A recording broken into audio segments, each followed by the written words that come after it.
modern era, the executive saloon car market is fierce. Competition is rife, and manufacturers from pretty much every corner of the globe seem to be throwing their entries into the mix.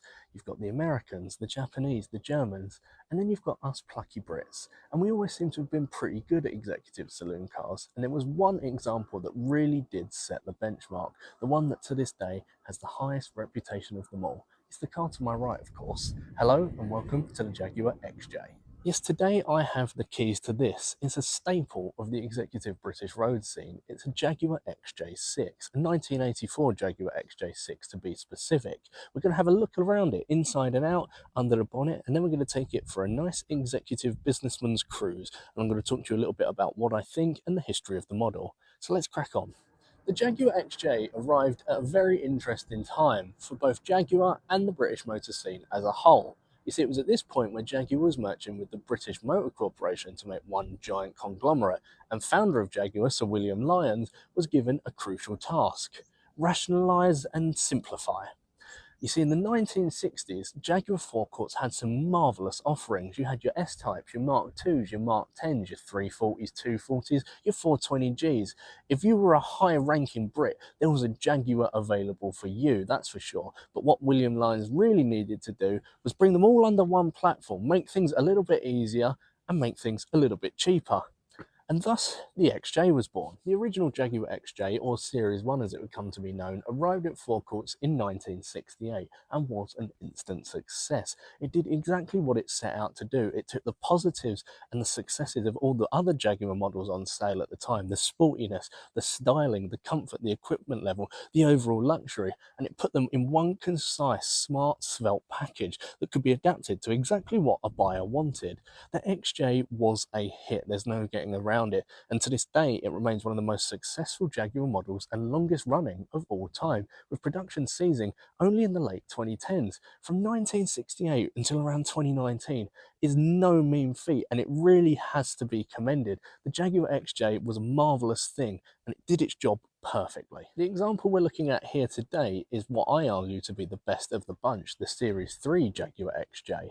First introduced in 1979, the Series 3 XJ was the longest running of them all, with production spanning from 1979 right the way till 1992. It was also one of the most radical at the time for Jaguar, because it was the first time they went out of house to do styling. It wasn't in-house design, no, it was Pininfarina that revamped this, the Series 3.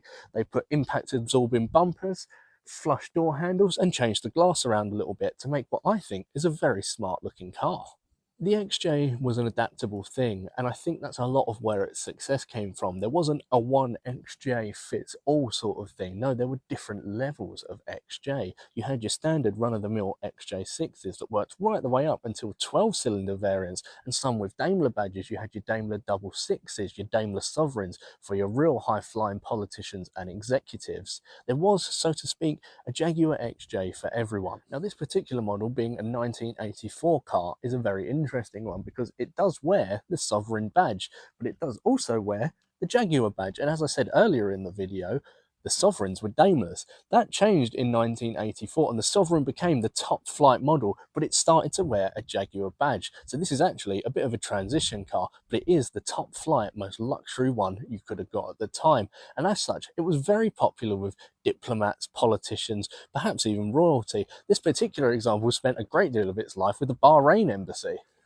Inside is a masterclass in how to upholster and fit out a car interior.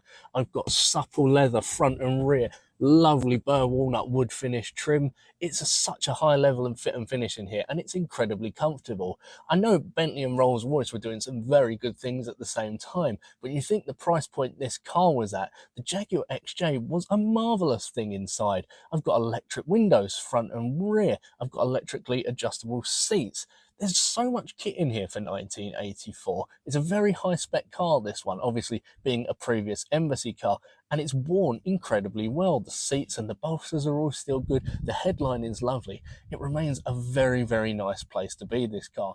There's lots to talk about under the bonnet of an XJ because much like the rest of the car, it wasn't a case of one fits all. There were a few different options.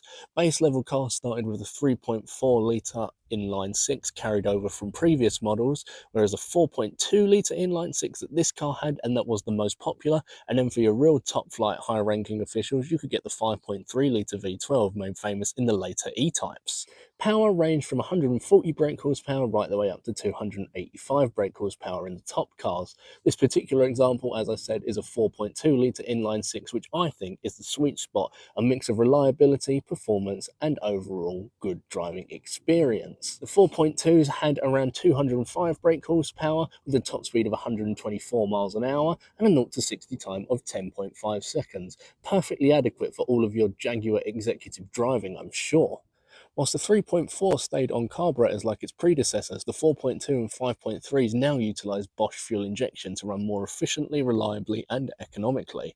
Gearboxes, you had two to choose from. You had a 3-speed Borg-Warner automatic, which was realistically the go-to choice, and it's what's fitted to this particular car, or there was a 5-speed manual if you wanted to take it to the max in between your gear changes. So, the Jaguar XJ Sovereign, what's it like to drive?